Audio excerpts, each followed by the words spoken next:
Bonjour. Les données sont stockées sur un support informatique. Et on sait que chaque donnée occupe un espace mémoire différent. Par exemple, les nombres entiers occupent un espace mémoire différent que les chaînes de caractères. Ce qui conduit à classer les données selon leur occupation mémoire.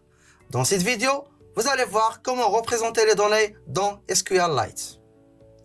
Alors, les classes de stockage utilisées dans SQLite sont les suivantes. Donc, la classe nulle, c'est pour stocker les valeurs nulles. La classe integer pour stocker les entiers. La classe real pour stocker les nombres réels. La classe text pour stocker les chaînes de caractères. Et la classe belop pour stocker les fichiers binaires. Alors, SQLite détermine le type de données de manière automatique selon la valeur associée aux données. Donc, par exemple, si l'utilisateur a spécifié la valeur AB, et on sait que AB est entouré par des guillemets, donc automatiquement, SQLite détermine que le type de données de cet élément-là, c'est chaîne de caractères, ou bien texte.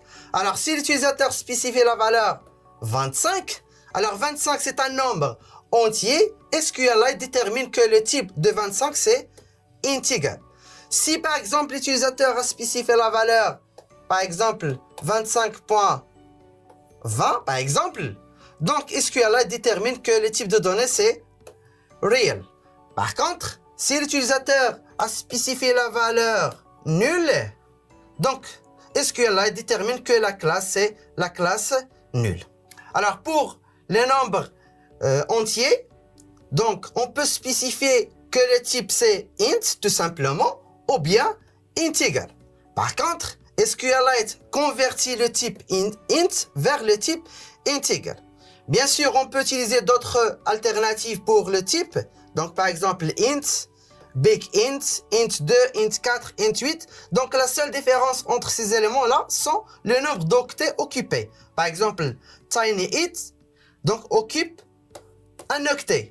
SmallInt occupe 2 octets. MediumInt occupe 3 octets, et ainsi de suite.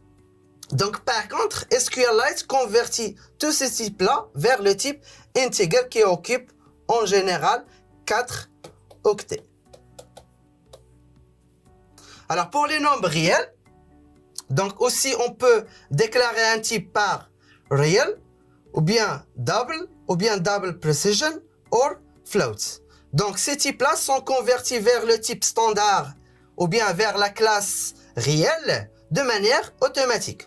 Alors pour les autres systèmes de gestion base de données, donc il existe une différence au niveau de la taille en octets. Par contre, dans SQLite, il utilise 8 octets pour représenter tous ces éléments-là. Alors pour les chaînes de caractères, donc pour déclarer qu'un type ou bien une donnée est de type texte ou bien chaîne de caractères, il suffit de spécifier le mot texte. Bien sûr, on peut utiliser d'autres types, par exemple caractère. Donc, entre parenthèses, on va spécifier la taille ou bien le nombre de caractères utilisés. On peut utiliser varchar, donc c'est un type pour stocker des chaînes de caractères de longueur variable. Donc, entre parenthèses, on peut spécifier la taille maximale. Et bien sûr, on peut utiliser d'autres types.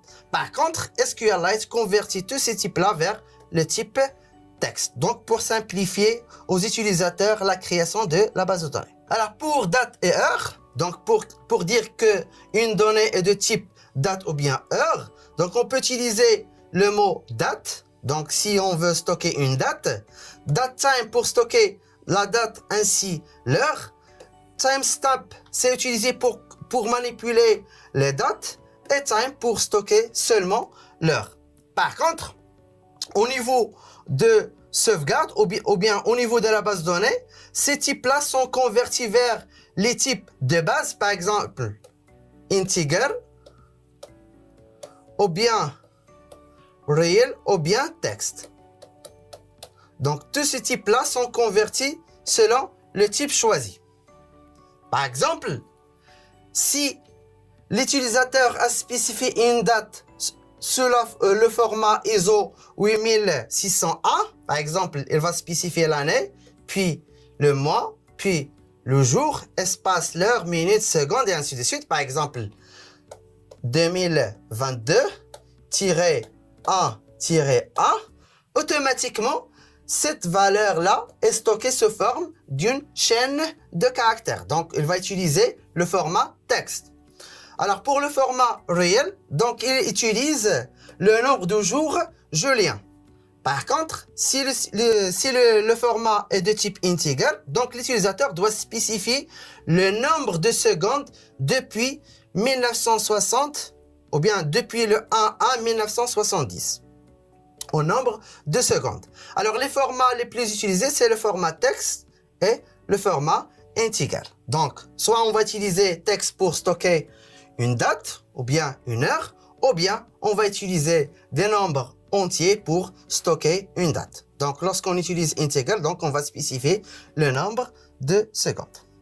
Vous avez vu dans cette vidéo que SQLite utilise des types de données simples pour simplifier la création et la manipulation de données.